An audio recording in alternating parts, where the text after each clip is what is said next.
Hello viewers, তো আজকে যে টপিকটা নিয়ে আলোচনা করবো সেটা হচ্ছে মেনলি তোমাদের যারা যে যে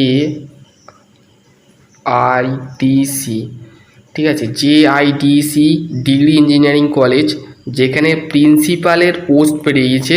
ঠিক আছে, যদি পিএইচডি করে থাকো, ঠিক আছে, পিএইচডি যদি করে থাকো, ডক্টর করে থাকো, তো এইখানে তোমরা অ্যাপ্লাই করতে পারবে।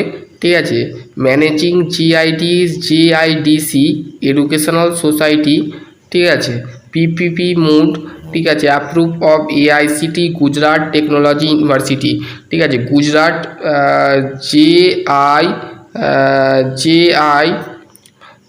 JIDC, ঠিক আছে, গুজরাট টেকনোলজি ইউনিভার্সিটি।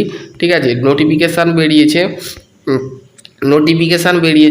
8/8/2026।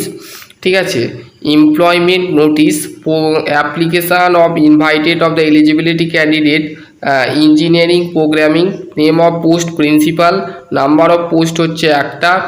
ঠিক আছে, তো এখানে কী বলেছে, qualification, experience, AICT, last date of submitted of the application, the require of the document 24/8/2026। তো 24/8/2026-এ 5টার সময় কিন্তু এটা লাস্ট ডেট। তো আজকে হচ্ছে 10 তারিখ, ঠিক আছে, 10 আগস্ট। তো এটা আর 14 দিন মাত্র হাতে আছে। তো সেই ক্ষেত্রে 14 দিনে যারা পিএইচডি করে বসে আছো, Jalalpur district, Gujarat, candidate advice of see detail of employment notice available of website. ঠিক আছে, এবার তোমাদের স্ক্রল করলে একটুখানি তোমরা দেখতে পাবে কি বলেছে, দেখো এমপ্লয়মেন্ট নোটিসে JIDC degree engineering college invite the application of eligibility candidate for the principal or for the engineering programming। Principal পদে যারা অ্যাপ্লাই করতে চাও সেটা কিন্তু এখানে বলেছে, eligibility candidate due to full of the sign application with of the self attach to all relevant of the experience document. তোমাদের কিন্তু এক্সপিরিয়েন্স ডকুমেন্ট থাকতে হবে। তোমরা ডিপ্লোমা কোথা থেকে করেছো, মাধ্যমিক কোথা থেকে দিয়েছো, ঠিক আছে, বিটেক কোথা থেকে করেছো, এমটেক কোথা থেকে করেছো, এবং পিএইচডি তোমরা কোথা থেকে করেছো, সেটা তোমাদের কিন্তু এই এতগুলো কোয়ালিফিকেশান তোমাকে দিতে হবে। ঠিক আছে, দেওয়ার পর কিন্তু তুমি এখানে অ্যাপ্লাই করতে পারবে। তারপর হচ্ছে advice post of assignment of any reason.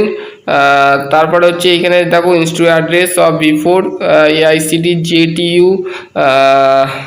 তারপর যে মিনিমাম এডুকেশনাল কোয়ালিফিকেশান, যদি তোমরা পিএইচডি ডিগ্রি ফার্স্ট ক্লাস যদি পেয়ে থাকো বা ব্যাচেলর অফ মাস্টার ডিগ্রি যদি এমটেক করে থাকো, তোমরা এখানে অ্যাপ্লাই করতে পারবে। এবং বিটেক যারা করেছো তারাও এখানে অ্যাপ্লাই করতে পারবে। ঠিক আছে, বিটেক নয়, সরি, পিএইচডি যারা করেছো এবং যারা ব্যাচেলর অফ মাস্টার করেছো, মাস্টার ডিগ্রি করেছো, তারা এখানে অ্যাপ্লাই করতে পারবে। এবং মিনিমাম 15 বছর এক্সপিরিয়েন্স থাকতে হবে। ঠিক আছে, মিনিমাম 15 বছর টিচিং ফিল্ডে বা রিসার্চের ওপরে, ইন্ডাস্ট্রিয়াল ওপরে, 3 ইয়ার উইচ অফ দ্য প্রফেসর, 3 বছরে যদি তোমরা প্রফেসরে কাজ করে থাকো তোমরা এখানে অ্যাপ্লাই করতে পারবে। বা টিচিংয়ে যদি অ্যাপ্লাই, পলিটেকনিকে যদি পড়িয়ে থাকো বা ইঞ্জিনিয়ারিং কলেজে যদি পড়িয়ে থাকো, ঠিক আছে, এবং ITI কলেজে যদি পড়িয়ে থাকো, তো সেই ক্ষেত্রে তোমরা এখানে অ্যাপ্লাই করতে পারবে। শুধুমাত্র পলিটেকনিক, ইঞ্জিনিয়ারিং কলেজ বা এমটেক কলেজে যদি পড়িয়ে থাকো পিএইচডি করে, তো সেই ক্ষেত্রে তোমরা এখানে অ্যাপ্লাই করতে পারবে। ঠিক আছে, এইখানে লোকেশান দিয়েছে, লোকেশানে তোমরা দেখে নেবে। যদি তোমাদের কোনো কোশ্চেন থাকে তো অবশ্যই করতে পারো। আশা করছি তোমাদের যদি আরও কোনো কোয়ারি থাকে অবশ্যই কমেন্ট সেকশনে কমেন্ট। সকলে ভালো থেকো, সুস্থ থেকো, থ্যাংক।